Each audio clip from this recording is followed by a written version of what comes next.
Selamat datang di Lambulo Show. Fafifa Happy Ending. Assalamualaikum warahmatullahi wabarakatuh, Pak Abbas, Dr. Abbas. Alhamdulillah ketemu juga di Posko Amin ini. Prof, saya minta statement sedikit mengenai bagaimana kondisi kekinian mengenai pemilu kita saat ini, Prof. Karena kita hitung kalau dari sekarang ini tinggal 10 hari ya untuk pengumuman di KPU ya. Gimana, Prof? Baik, pada garis besarnya adalah perjalanan kecurangan sebab pemungutan dan pasca yang melahirkan Presiden Quick Count menimbulkan kegelisahan yang luar biasa di masyarakat karena dan juga kalangan menengah. Nah, untuk itu ya, maka perkembangan yang ada adalah KPU jalan terus, ya, tidak peduli dia. Bawaslu juga tidak berfungsi dengan efektif. Akhirnya timbullah gerakan-gerakan massa ke DPR dan sebagainya, yaitu tolak pemilu dan sebagainya. Jadi intinya untuk hal ini solusi yang baik untuk adanya kebenaran dan keadilan, maka perlu dilakukan 3 kegiatan pokok. Pertama, parlementer, yaitu dengan melakukan hak angket yang bisa berujung kepada pemakzulan Jokowi. Yang kedua, artinya ekstra parlementer, ya, yang di luar, terutama terkait dengan KPU, yaitu ke MK. Ya. Nah, di MK ini kan yang akan menentukan siapa pemenang, siapa ini, dan melihat dari data yang ada.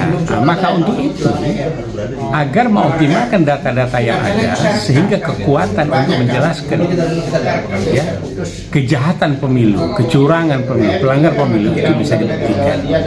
Nah, yang terakhir adalah, yang ketiga yaitu adalah yang juga ekstra parlementer, yaitu adalah civil society pressure, tekanan-tekanan masyarakat terhadap kondisi yang ada sekarang ini. Nah, dengan terjadinya gelombang-gelombang yang begitu besar, terutama menjelang pengumuman tanggal 20, nah, maka ini perlu dilakukan. Tapi kalau tetap dilakukan, maka role modelnya adalah pada bulan Maret dulu Soeharto jadi presiden, tetapi bulan Mei kemudian dimazulkan. Nah, entah mana yang akan terjadi, kita lihat perkembangan. Tapi kondisi yang ada adalah solusi sementara parlementer, politik dengan angketnya, kemudian ke MK-nya yang menentukan, yang ketiga adalah pressure dari sosial ya, community, masyarakat untuk itu. Dan kemudian dari data-data yang lengkap menurut tim Amin, ini perlu digunakan sebaik-baiknya. Itu saja kondisi yang bisa kami uraikan. Terima kasih. Tambahan sedikit, Pak Dokter.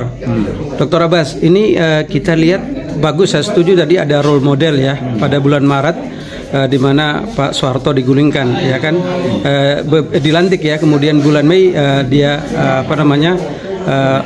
turunkan ya. Nah, kalau kita lihat pergerakan saat ini ya, di mana kita lihat ada fraksi-fraksi atau ada kelompok-kelompok yang saya lihat. Apakah masih optimis kita ini bisa melakukan unjuk rasa bersatu bersama? Karena saya lihat ada contoh misalnya ya kemarin ada kelompok si A, si B kemudian tidak bersatu gitu. Apa yang harus dilakukan ini, Pak Dokter? Ya, menurut hemat saya adalah mencari satu common enemy. Ya. Nah, common enemy-nya adalah bahwa rezim ini tidak baik, pemilu ini curang, maka harus selesaikan secara yang tadi lewat parlementer, ekstra parlementer maupun gerakan rakyat untuk kebenaran. Jadi antara lain melalui tritura tolak pemilu ya, kemudian diskualifikasi 02, masukkan presiden. Nah, barangkali itu yang perlu dilakukan. Sedikit lagi Pak Dokter, mengenai pemakzulan. Kita tahu prosesnya ini kalau kita lihat dengan pemakzulan contoh sebelum-sebelumnya ini tidak gampang loh. Kalau menurut Pak Dokter apa yang harus dilakukan ini oleh teman-teman di DPR dan lain-lain? Jadi adanya perlunya tekanan-tekanan, walaupun ada yang mempertimbangkan toh sebagian anggota DPR itu sudah enggak apa lagi itu sudah tidak terpilih lagi ya. Mungkin mereka sudah enggan, tetapi kalau Allah berkehendak lain, apapun akan terjadi. Dan saya rasa ada yang menyatakan, oh mereka kan sudah mau pensiun, jadi akan mungkin bisa didekati dengan model-model bansos seperti itu.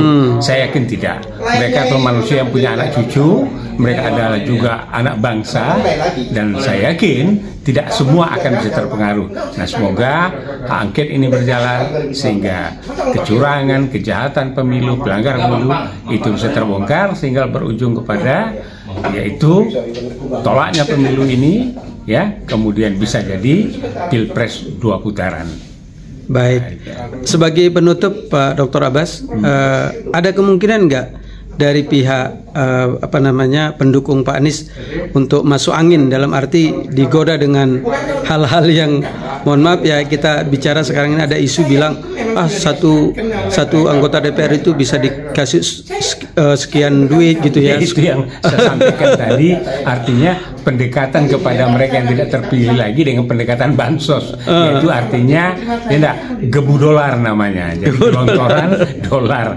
Nah, saya yakin mereka berpikir juga tentang ya masa depan bangsa, tentang kedaulatan NKRI, tentang negara kesatuan, dan kita negara hukum, kemudian juga ingin membangun kembali masyarakat yang bisa mengimplementasikan apa yang tertuang dan tersirat dalam pembukaan dasar 45 dan juga Pancasila dengan dasar ketuhanan yang Maha Esa, yang semua itu dipandu oleh ketuhanan yang Maha Esa. Begitu dalam hidup keluarga, hidup bermasyarakat, hidup berbangsa dan bernegara.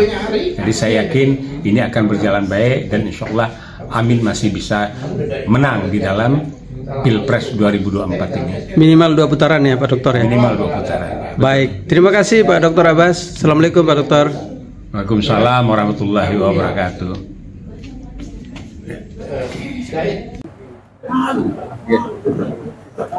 Kalau 2000 TPS kita ngumpulkan kecurangan, ya di 2000 TPS kali 300 berapa?